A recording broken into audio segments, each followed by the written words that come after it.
আসসালামু আলাইকুম দর্শকবৃন্দ, সোলার চার্জ কন্ট্রোলার, সোলার পিসিইউ সম্পর্কে আমাদের কিছু এনার্জেক্সের পক্ষ থেকে আমি ইঞ্জিনিয়ার আসাদুজ্জামান সংক্ষিপ্ত কিছু বক্তব্য রাখি।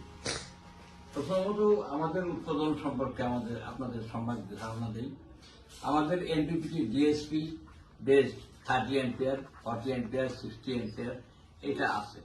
তারপরে হলো আপনার এসটিএম বেসড যে এনপিপিটি এটাও আমাদের আছে। এই যে সিপিইউ আমাদের, এই যে আমাদের এটা হলো 60A, আমরা পরবর্তীতে এটা 80 অ্যাম্পিয়ার, 100 অ্যাম্পিয়ার করতেছি। এছাড়া আমাদের পাকিস্তানি এনপিপিটি একটা বোর্ড দাও, একটা বোর্ড সম্পন্ন হয়েছে।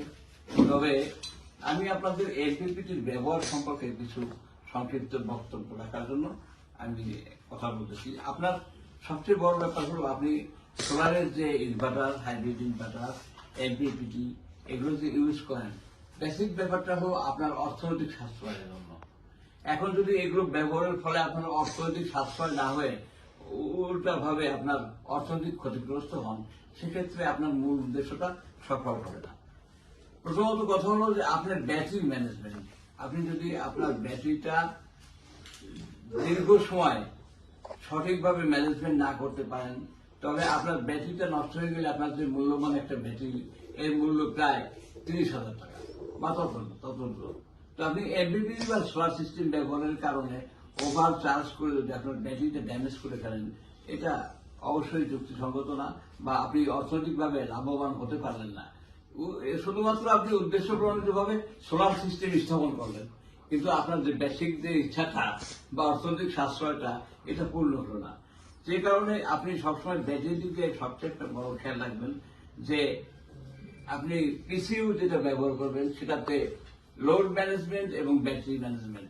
যেমন আপনি যদি আমাদের পানির ব্যাটারি ইউজ করেন, যেটাকে আর কি আপনার টিউবুলার অথবা অটোমেটিক ব্যাটারি ইউজ করলে, সেক্ষেত্রে একটা ব্যাটারি ইউজ করলে আপনাকে অবশ্যই 20 অ্যাম্পিয়ার চার্জিং হতে হবে। তো আপনি সোলার চার্জ কন্ট্রোলার একটা, যেমন আমাদের পাকিস্তানি এনপিপিটিতে সোলার চার্জ কন্ট্রোলার আপনি ইউজ করলে যদি 70 অ্যাম্পিয়ার ইউজ করেন, 70 অ্যাম্পিয়ার দেবে।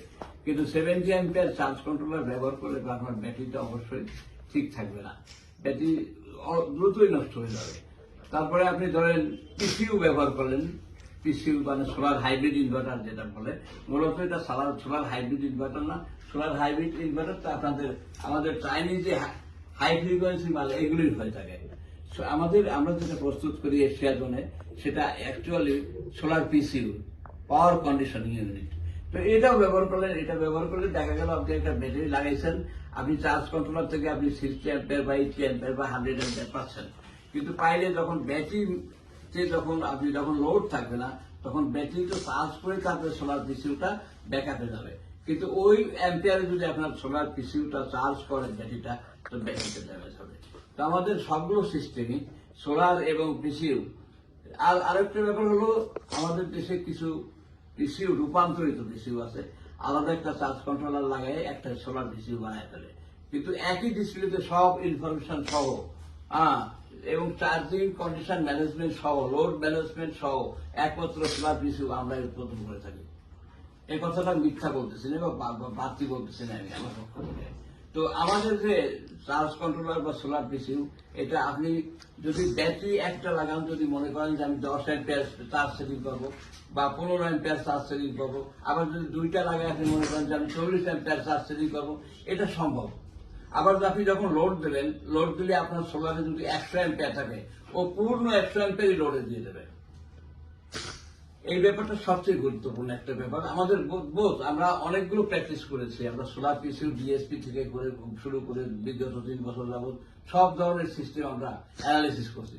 অ্যানালিসিস করে দেখছি যে জনগণের ক্ষতির উদ্দেশ্যে যে কোনো একটা চার্জ কন্ট্রোলার, অনিয়ন্ত্রিত কোনো চার্জ কন্ট্রোলার দেওয়া যাবে না।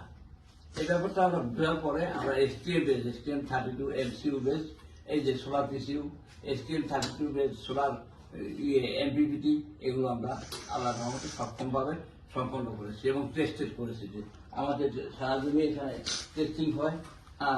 তো টেস্টিং এর পরে আমরা ভালো রেজাল্ট পাওয়ার পরেই আপনাদের সাথে আমরা সামনে বক্তব্য রাখছি।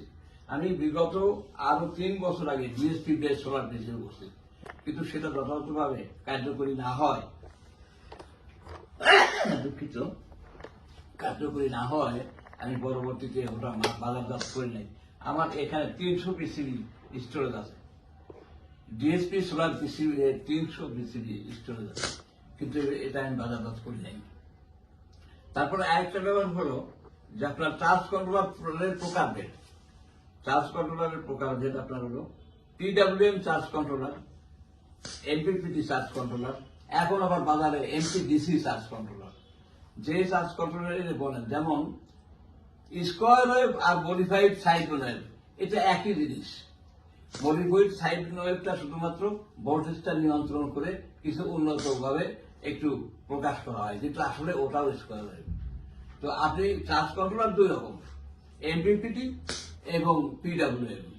আমরা পিডব্লিউএম চার্জ কন্ট্রোলার উৎপাদন করি না, কারণ ওটার এফিসিয়েন্সি কম এবং আপনি যথেষ্ট অ্যাম্পিয়ার এবং আপনার প্যানেলগুলো ক্ষতিগ্রস্ত হবে। ওটা যেহেতু ভোল্টেজ ড্রপ করে, আমরা এমপিপিটি এমপিডিসি এগুলো প্রোডাক্ট করি না। আমরা শুধুমাত্র, তাও আপনার যেটা চার্জ কন্ট্রোলার এমপিপিটি, সেটাও সবচেয়ে উন্নত মানের একটা প্রোডাক্ট করি, যেটাতে ব্যাটারি ম্যানেজমেন্ট আছে। এই হলো ব্যাপার। আর পিসিও আমরা ওইটাই ব্যবহার করি। আমরা ইনশাল্লাহ 120 অ্যাম্পিয়ার পর্যন্ত দিতে পারবো। আমাদের 12 ভোল্টের সিস্টেমের যে পিসিউ, সেটাতেও আপনি 60 অ্যাম্পিয়ার চার্জ কন্ট্রোলার লাগাইতে পারবেন। কারণ কি, আপনি যদি 100 অ্যাম্পিয়ারের একটা ব্যাটারি লাগান, সেক্ষেত্রে যদি আপনি 10 অ্যাম্পিয়ার চার্জ কন্ট্রোলার দিতে চান, চার্জিং সেটিং করতে চান, এটা আপনি করতে পারবেন। আমাদের সামনে কিপ্যাড আছে, যেটা থেকে আপনি নিজেই ব্যাটারি চার্জিং অপশনে যেয়ে ব্যাটারি চার্জিংটা আপনি সিলেক্ট করতে পারবেন। এছাড়াও আমাদের সেটিংস মেনু দেওয়া আছে, এগুলো দেখে আপনারা করতে পারবেন। আল্লাহর রহমতে এটাই আমাদের সবচেয়ে